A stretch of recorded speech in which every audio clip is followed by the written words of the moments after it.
बिस्मिल्लाहिर्रहमानिर्रहीम। अस्सलाम वालेकुम व्यूअर्स, कैसे हैं आप सब। आज मैं आपके लिए बहुत ही टेस्टी, बहुत ही मज़ेदार इफ्तारी स्पेशल रेसिपी लेकर आई हूँ चना चाट की। इसे मैं नए तरीके से तैयार करूँगी, तो आपने मेरे सारे स्टेप्स को फॉलो करना है। बहुत ही मज़े की इंशाल्लाह ये तैयार होगी। तो सबसे पहले मैंने यहाँ पर चने लिए हैं, इन्हें मैंने नॉर्मली बॉईल कर लिया है। आपने इसे भिगो कर रख देना है और उसके बाद आपने इसे बॉईल कर लेना है। और अब मैंने यहाँ पर आलू लिए हैं, इसकी कटिंग आप देख सकते हैं।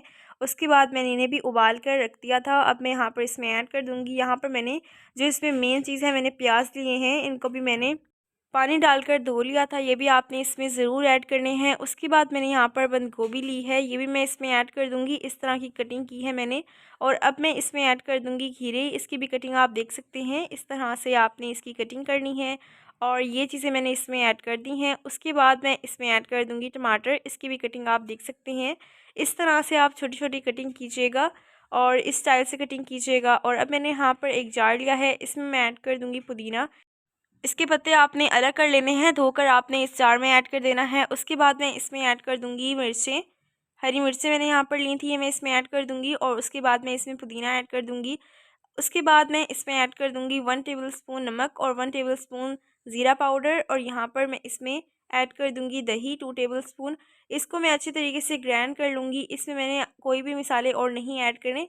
और अब मैंने यहाँ पर मैंने खट्टी मीठी चटनी ली है इमली की, और इसकी रेसिपी मेरे चैनल पर मौजूद है, आप जाकर देख सकते हैं। और भी बहुत मज़े मज़े की रेसिपीज़ मेरे चैनल पर मौजूद हैं, आप जाकर देख सकते हैं। अब जो मैंने पेस्ट बनाया था उसे मैं इस तरह से दही में ऐड कर दूँगी। और ये देखिए चना चाट की चटनी है वो तैयार हो चुकी है। और उसके बाद अब मैं यहाँ पर इसमें ऐड कर दूँगी हरी मिर्चें इस तरह से काट के। ये भी बहुत मज़े की लगती हैं चना चाट में, ये मैं इसमें ऐड कर दूँगी। और उसके बाद मैं इसमें हरा धनिया ऐड कर दूँगी, आपने धोकर ऐड करना है, इसमें डस्ट होती है। और उसके बाद मैं इसमें इमली की खट्टी मीठी चटनी ऐड कर दूँगी, इसको आप ज़रूर ऐड कीजिएगा। इसकी रेसिपी मेरे चैनल पर मौजूद है, आप जाकर देख सकते हैं। उसके बाद मैं इसमें ऐड कर दूँगी चटनी, जो मैंने अभी थोड़ी देर पहले तैयार की थी। और अब इन चीज़ों को मैं अच्छे तरीके से मिक्स कर लूँगी।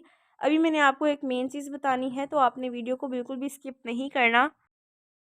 अब मैं यहाँ पर इसमें ऐड कर दूँगी चाट मसाला 1 टेबलस्पून। और उसके बाद मैं इसमें थोड़ा सा ऐड कर दूँगी ज़ीरा पाउडर 1 टीस्पून। अब हमारी जो रेसिपी है वो तैयार हो चुकी है।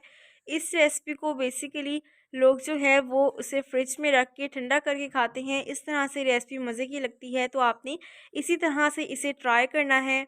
बहुत ही टेस्टी, बहुत ही मज़ेदार, जिस तरह से बाज़ार से आप लेकर खाते होंगे उससे भी कई गुना ज़्यादा मज़ेदार हमारी रेसिपी घर पर घर की चीज़ों से तैयार हो चुकी है। बहुत ही टेस्टी, इस रेसिपी को ज़रूर ट्राई कीजिएगा, ये आपको बहुत ही पसंद आएगी।